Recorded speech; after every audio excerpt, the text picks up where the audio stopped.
Abu Hurairah adalah salah satu sahabat Rasulullah. Beliau adalah sahabat yang paling banyak meriwayatkan hadis. Dari sejumlah hadis yang diriwayatkannya, ada sebagian hadis yang disembunyikan beliau dari kaum muslimin. Rahasia apa yang disimpan oleh Abu Hurairah? Dan mengapa ia memilih untuk menyimpannya rapat-rapat?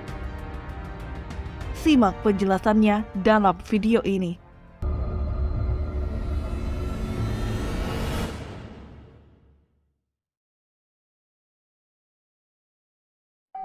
Misteri manuskrip kuno. Abu Hurairah radhiyallahu an pernah mengatakan, "Aku menghafal dari Nabi Shallallahu alaihi wasallam 2 bejana ilmu. Untuk 1 bejana sudah saya sampaikan kepada kalian. Untuk bejana yang kedua, andai saya sampaikan kepada kalian, maka kepalaku akan dipenggal." Hadis riwayat Bukhari. Dalam riwayat lain, orang-orang mengkritik Abu Hurairah, "Kamu terlalu banyak menyampaikan hadis." Lalu Abu Hurairah mengatakan, "Andai aku sampaikan semua yang pernah aku dengar dari Nabi Shallallahu alaihi wasallam, tentu kalian akan melempariku dan kalian tidak akan mendebatku." Hadis riwayat Ahmad. Hadis apa yang disembunyikan Abu Hurairah? Hadis yang disembunyikan Abu Hurairah bukanlah hadis yang berkaitan tentang hukum, tapi hadis yang berkaitan dengan fitnah dan kejadian di masa mendatang. Yang informasi ini sama sekali tidak mempengaruhi agama seseorang, dalam arti ketika orang itu tahu, tidak akan menambah ketakwaannya kepada Allah. Bahkan bisa jadi jika masyarakat awam itu tahu, justru akan menimbulkan kekacauan di tengah mereka. Berita-berita fitnah ini ketika hanya diketahui oleh orang yang berilmu, maka akan berada di posisi aman. Namun jika dipegang orang bodoh, akan bisa membahayakan. Karena itulah Abu Hurairah radhiyallahu an merahasiakannya sampai beliau meninggal.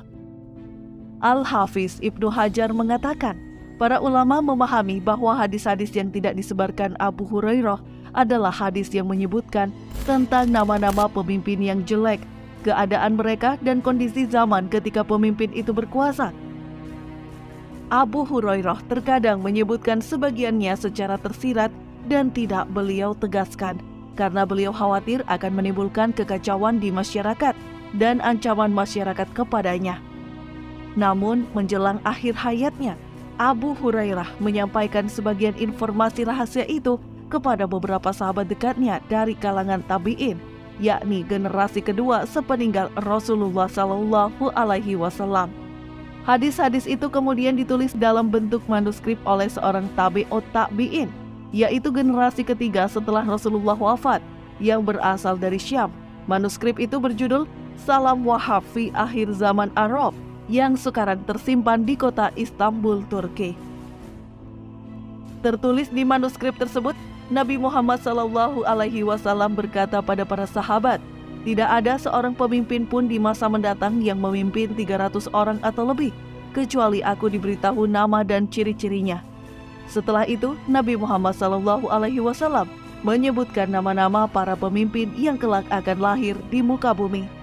Berikut ini cuplikan isi manuskrip tersebut. Perang akhir zaman adalah perang dunia, yakni kali ketiga sesudah 2 perang besar sebelumnya.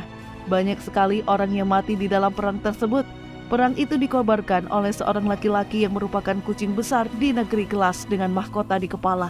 Sementara perang kedua dikobarkan oleh seorang laki-laki yang nama panggilannya adalah Tuan Besar dan seluruh dunia memanggilnya Khir. Allah menghendaki terjadinya perang. Waktu berjalan tanpa perjanjian dan perjanjian, lalu berkuasalah seseorang dari negeri Jerman yang bernama Al-Khir yang ingin berkuasa di seluruh dunia, memerangi seluruh negeri salju dan kebaikan. Ia bergerak dengan murka. Setelah beberapa tahun api menyala, ia ingin membunuh rahasia Al-Rusi atau Arus. Dalam perang itu keluar seorang ratu dunia, pelaku makar dan pelacur, namanya Amerika. Ia menggoda dunia dengan kesesatan dan kekafiran. Sementara itu, Yahudi di dunia saat itu berada di tempat yang tinggi. Mereka menguasai seluruh Al-Quds dan kota yang disucikan. Di tanah Isra Mi'raj terjadi perang dunia, yang di situ Al-Mahdi memberi peringatan kepada orang-orang kafir yang tidak mau keluar. Maka orang kafir dari seluruh dunia berkumpul untuk memerangi Al-Mahdi dengan jumlah yang sangat besar yang belum pernah terjadi sebelumnya. Dalam kelompok kekuatan Yahudi, Al-Khazar dan Bani Israel, masih terdapat kekuatan lain yang tidak diketahui jumlahnya.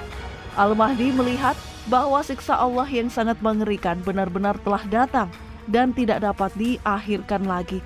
Kemudian Allah melempari mereka dengan lemparan yang dahsyat. Bumi, langit, dan lautan terbakar untuk mereka.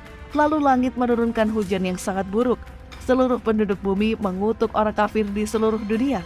Dan Allah mengizinkan untuk melenyapkan orang-orang kafir dalam perang Dajjal. Perang itu terjadi di negeri Syam. Demikianlah arti dari isi manuskrip kuno yang diduga hadis yang disembunyikan oleh Abu Hurairah. Seandainya riwayat itu benar berasal dari Abu Hurairah, maka wajar apabila beliau tidak sembarangan menyampaikannya kepada setiap orang, karena dampaknya akan menimbulkan saling curiga dan saling tuduh, sehingga dapat menimbulkan kekacauan di kalangan kaum muslimin sendiri. Lain halnya jika diungkapkan saat ini, di mana kita dapat langsung menunjukkan siapa saja pihak-pihak yang dimaksudkan dalam manuskrip tersebut. Riwayat Abu Hurairah itu mengandung sejumlah kata asing bagi orang Arab waktu itu, seperti Al-Hir, Jerman, Al-Rus, Amerika, dan Al-Khazar. Al-Hir ditafsirkan sebagai Hitler, Jerman adalah Jerman, Al-Rus adalah Rusia, Amerika adalah Amerika, dan Al-Khazar adalah sebuah suku ke-13 Bani Israel yang merupakan asal-usul Ya'jud dan Ma'jud. Riwayat dari abad ke-7 tersebut ternyata memiliki kesesuaian fakta dengan sejarah kontemporer. Al-Hir atau Hitler memang benar adalah pemicu Perang Dunia II, dan setelah Perang Dunia II, Amerika menjadi negara adidaya. Menariknya, manuskrip tersebut juga menyinggung tentang Perang Dunia Ketiga. Perang akhir zaman. Manuskrip kuno itu meriwayatkan tentang pencetus dan lokasi Perang Dunia III yang diungkapkan secara metaforis sebagai seorang laki-laki yang merupakan kucing besar di negeri kaca dengan mahkota di kepala. Ada dua misteri yang harus dipecahkan. Pertama, pencetus perang, seorang laki-laki yang merupakan kucing besar. Kedua, lokasi perang, di negeri kaca dengan mahkota di kepala. Siapakah laki-laki yang merupakan kucing besar itu? Adakah pemimpin dunia saat ini yang paling memiliki asosiasi dengan kucing besar atau harimau? Presiden Rusia, Vladimir Putin, adalah kandidat terkuatnya karena ia memiliki hobi bertualang, berburu, dan dikenal sebagai penakluk harimau. Sedangkan lokasi perang yang digambarkan sebagai negeri kaca dengan mahkota di kepala adalah bumi Syam. Syam diketahui sebagai lokasi di mana kaca dibuat untuk pertama kalinya.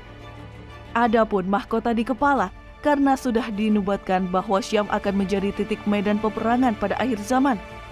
Apabila benar demikian, maka naskah kuno ini juga sekaligus menjawab misteri tentang mengapa perang Ukraina saat ini nantinya akan berubah menjadi perang besar hingga mencapai medan perang akhir zaman di negeri Syam yang sudah dinubuatkan. Wallahu a'lam bishawab.